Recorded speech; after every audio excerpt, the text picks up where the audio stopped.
80,000 people inside one of the most legendary stadiums on the planet.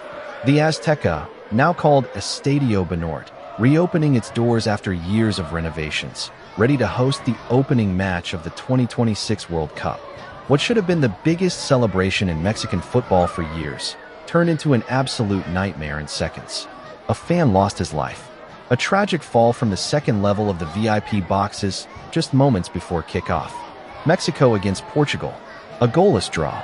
A game that felt flat on the pitch. But off it. A night no one will forget for all the wrong reasons. This is the full story. The tragedy, the match breakdown, what it means for both teams, and the huge questions it raises for stadium safety ahead of the 2026 World Cup. If you're a football fan, this one hits different. Stay with me till the end. Let's start with what overshadowed everything. The Estadio Azteca, or Estadio Azteca as it's now officially known, had been closed since May 2024 for major renovations. A project costing over $100 million to modernize the venue for the 2026 World Cup, where it will host the opening ceremony on June 11th, plus 5 matches, including group stage and knockout games.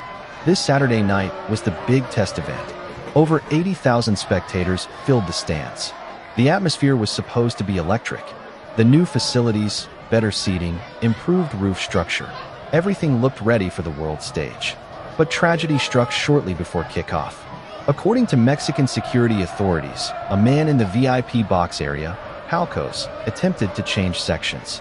Reports say he was under the influence of alcohol.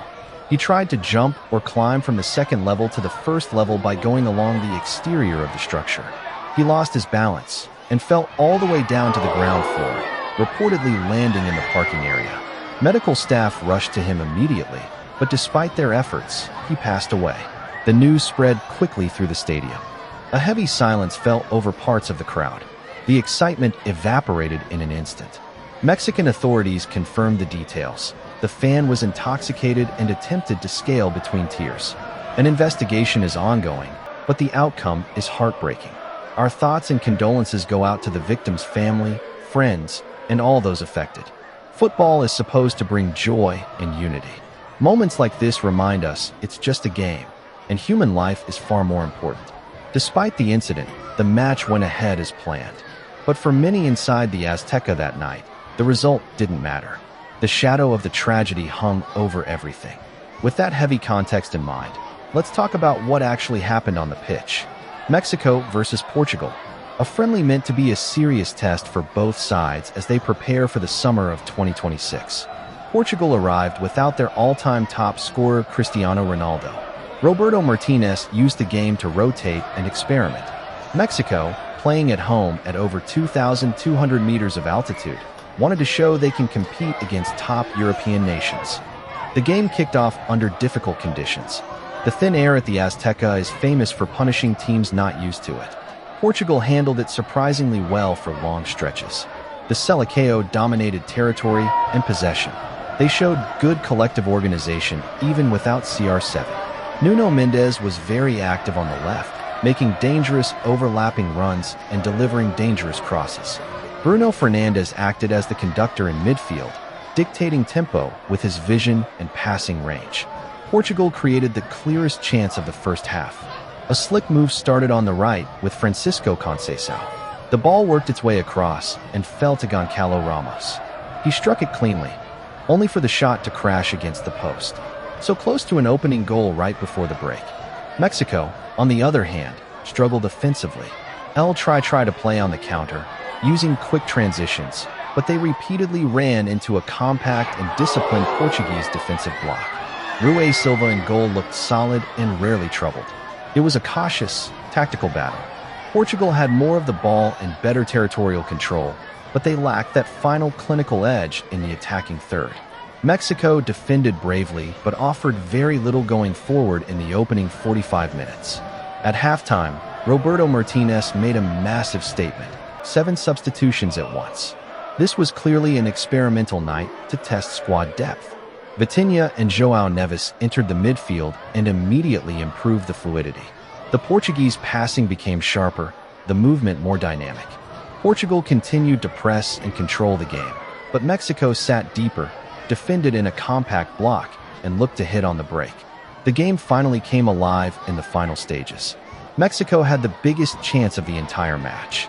A dangerous service from Quiñones put a Mexican forward, likely Santiago Jimenez or another attacker, clean through on goal. One-on-one with the keeper, and he completely mishit the shot. A shocking miss that the entire Azteca couldn't believe. That was the golden opportunity for El Tri. That scare seemed to wake Portugal up. They responded immediately. João Cancelo tried a long-range effort. Then Pedro Neto had two very good opportunities, including one deep in stoppage time. Both were well blocked or saved by the Mexican defense. Final whistle, Mexico 0, Portugal 0. A scoreless draw that felt flat and without real intensity for most of the 90 minutes. But Portugal preserved their unbeaten record against Mexico, now 4 wins and 3 draws in 7 historical meetings. Let's be honest about the football side. This wasn't a classic. Both teams looked like they were still building fitness and cohesion. Portugal showed structure, control, and good organization without their biggest star. The depth shown by Martinez with so many changes is encouraging for them. Mexico showed heart and defensive resilience at altitude, but their attacking output was disappointing. They need to find more creativity and cutting edge if they want to make an impact as co-hosts in 2026.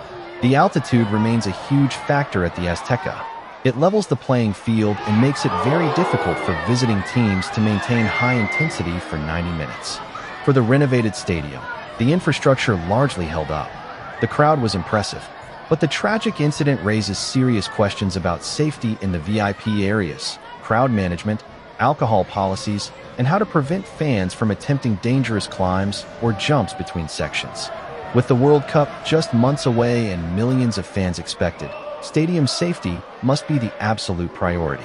FIFA, local organizers, and authorities will surely be looking closely at what happened. Both teams have more tests coming quickly. On Tuesday, Portugal faces the United States, while Mexico takes on a strong Belgium side. These friendlies will give more clues about their real level heading into 2026. The Azteca is back, and it remains one of the most special venues in world football. It has hosted 2 World Cup finals already, 1970 and 1986, and will now be the first stadium to host matches in 3 different World Cups. But Saturday night was a painful reminder. No matter how beautiful the stadium or how big the occasion, safety comes first. A life was lost in what should have been a night of celebration. That tragedy will stay with everyone who was there. What are your thoughts? Was the 0-0 a fair reflection of the game? Did Portugal look solid without Ronaldo? Should Mexico be concerned about their attack? And most importantly, what measures need to be taken to make sure something like this never happens again at a World Cup venue? Drop your honest opinions in the comments below. Be respectful, especially when talking about the victim. If you want more in-depth coverage of the road to the 2026 World Cup, friendlies, stadium updates, team analysis, make sure to like this video, subscribe, and hit the notification bell. Rest in peace to the fan who lost his life. Football is family, and nights like this hurt the whole community. Thanks for watching this heavy but important video. Take care, and I'll see you in the next one.